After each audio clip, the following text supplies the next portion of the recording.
NYT just admitted Trump-Russia hysteria is based on a complete falsehood. The New York Times has been forced to, finally, retract a popular Democratic talking point that 17 U.S. intelligence agencies agree that Russia conducted cyber attacks on the U.S. during the 2016 election.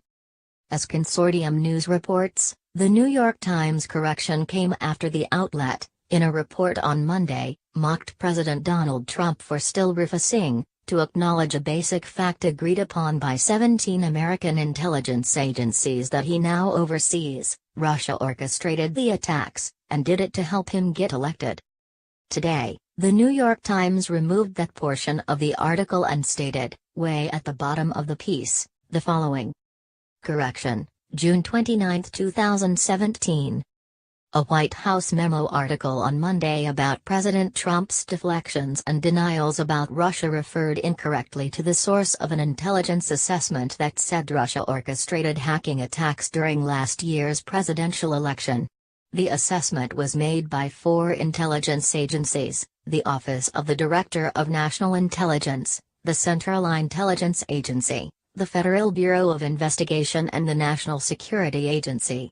The assessment was not approved by all 17 organizations in the American intelligence community.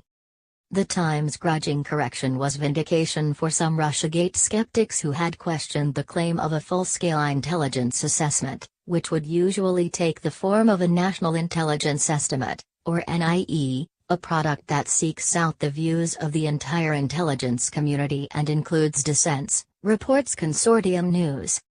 Instead, the source the mainstream media, including the government-funded NPR, used to back up its 17 intelligence agencies' claim was a letter from members of 17 intelligence agencies, whom former intelligence executives James Clapper and John Brennan stated in sworn congressional testimonies in May were handpicked, meaning, as Consortium News reports, their statements were not indicative of their entire respective organizations' views.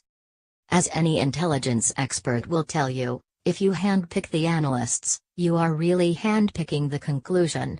For instance, if the analysts were known to be hardliners on Russia or supporters of Hillary Clinton, they could be expected to deliver the one-sided report that they did, the outlet states.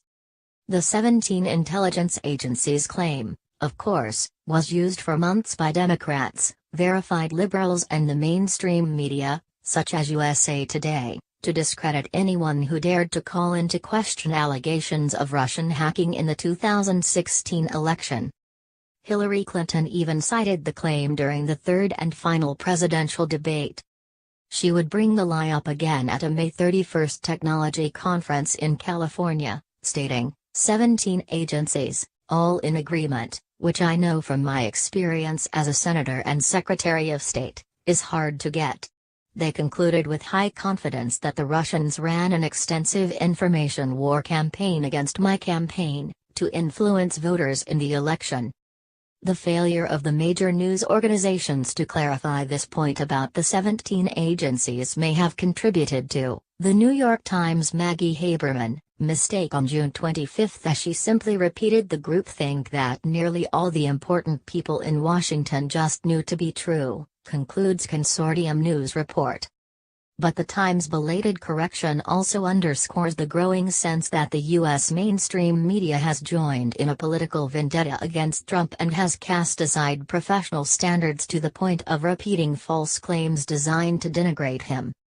Indeed, the mood online among Trump supporters is jubilant following the New York Times correction.